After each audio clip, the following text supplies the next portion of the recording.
Hello students, good morning. आप सबको रक्षाबंधन के इस पवित्र त्योहार की ढेर सारी शुभकामनाएं। आपकी कुशलता और अच्छे स्वास्थ्य की मैं कामना करता हूं।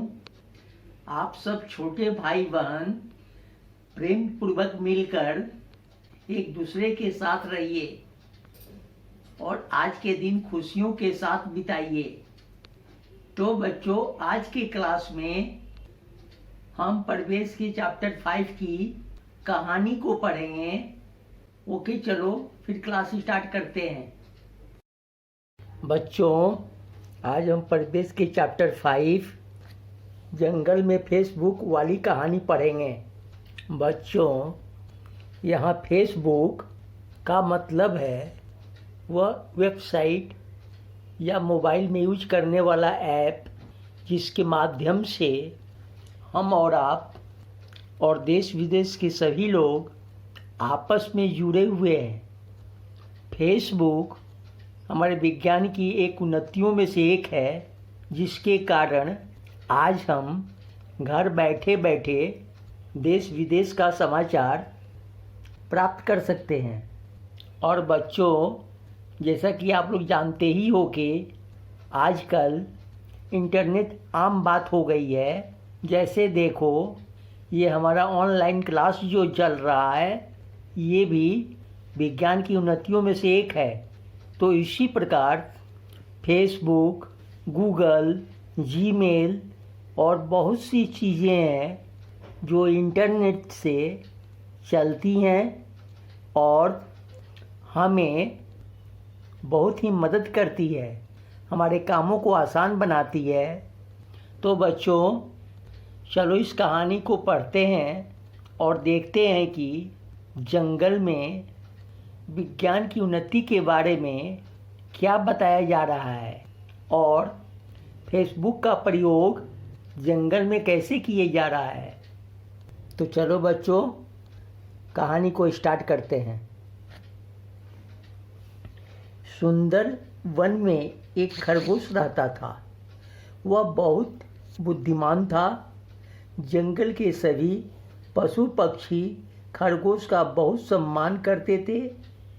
जंगल में जब भी कोई मुसीबत आती तो वे तुरंत खरगोश के पास आ जाते। खरगोश भी उनकी समस्याओं को बहुत ध्यान से सुनता और जल्दी से जल्दी समस्याओं का हल ढूंढने की कोशिश करता। बच्चों, सुंदरबन के जंगल में खरगोश रहता था जो बहुत बुद्धिमान था। जंगल के सभी पशु पक्षी उसे बहुत सम्मान देते थे और अपने मुसीबतों के समय खरगोश के पास ही आते थे। और खरगोश भी उनकी समस्याओं को ध्यानपूर्वक सुनता था और उसे हल करने की कोशिश करते रहता था। ठीक है बच्चों, चलो अब आगे पढ़ते हैं और देखते हैं क्या होता है। एक बार खरगोश वन में घूम रहा था। तभी उसने देखा कि पेड़ के नीचे एक गिलहरी रो रही है। उसने गिलहरी से पूछा, बहन, तुम क्यों रो रही हो? गिलहरी बोली, मेरी माँ यहाँ से बहुत दूर एक शहर में अकेली रहती है। जंगल का टेलीफोन खराब हो गया है। बहुत दिनों से उनकी कोई खबर नहीं मिली है। गिलहरी की परेशानी सुनकर खरगोश को बड़ा दुख हुआ। वह थोड़ा और आगे गया तो उसे दो चूहे बातें करते दिखाई दिए। वे भी अपने मित्रों और संबंधियों का समाचार न मिलने से दुखी थे। इसी प्रकार कई पशु पक्षी टेलीफोन के खराब होने से उदास थे। बच्चों, एक बार की बात है, खरगोश वन में घूम रहा था। घूमते घूमते उसने एक पेड़ के नीचे गिलहरी को रोते हुए देखा। फिर उसने गिलहरी से रोने का कारण पूछा। गिलहरी रोती हुई बोली कि उसकी माँ जंगल से बहुत दूर शहर में अकेली रहती है और जंगल का टेलीफोन खराब हो जाने के कारण उसे उसकी माँ की कोई खबर नहीं मिल रही। गिलहरी की इन बातों को सुनकर खरगोश को भी बड़ा दुख हुआ। वो उसकी बातें सुनकर थोड़े दूर आगे गया ही था कि उसे दो चूहे आपस में बात करते हुए दिखाई दिए।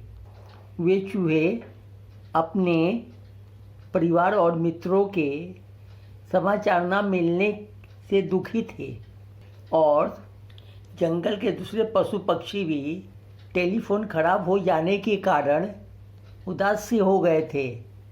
ठीक है बच्चों, अब कहानी को आगे पढ़ते हैं और देखते हैं कि खरगोश ने क्या किया। सबको उदास और परेशान देखकर खरगोश बेचैन हो गया। वह सबकी समस्याओं को सुलझाने का तरीका सोचने लगा। सोचते सोचते उसे एक उपाय सूझा।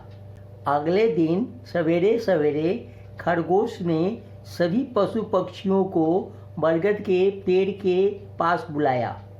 उसने सबको संबोधित करते हुए कहा, साथियों, मैंने आपकी समस्याओं पर बहुत सोच विचार किया है। मुझे एक उपाय सूझा है। जिज्ञासा से खरगोश की ओर देखने लगे। कैसा उपाय? सबने एक साथ पूछा। खरगोश बोला, देखो साथियों, समय के साथ चलने में ही हम सबकी भलाई है। इसलिए क्यों ना हम भी जंगल में इंटरनेट का प्रयोग करें। बच्चों, खरगोश जब सबको परेशान देखता है तो बेचैन होकर समस्याओं को सुलझाने का तरीका सोचने लगता है और सोचते सोचते उसे एक उपाय सूझ जाता है।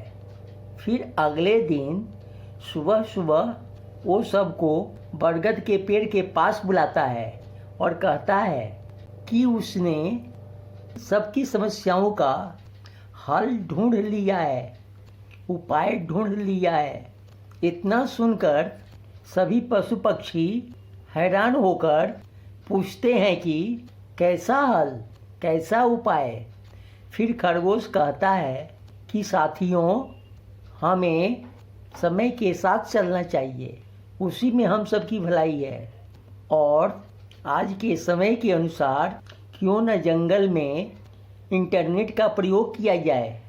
तो बच्चों, जंगल में परेशान सभी पशु पक्षियों का हल खरगोश को यह सूझता है कि जंगल में भी इंटरनेट को प्रयोग किया जाए। और वह सब पशु पक्षियों को यह बात बोलता है। तो ठीक है बच्चों, आज हम यह कहानी यहीं तक पढ़ेंगे।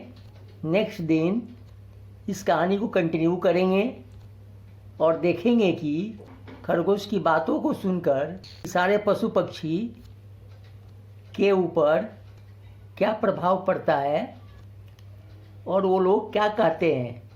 ठीक है बच्चों, आप लोग इस कहानी को यहाँ तक पढ़ो और स्वस्थ रहो। Thank you.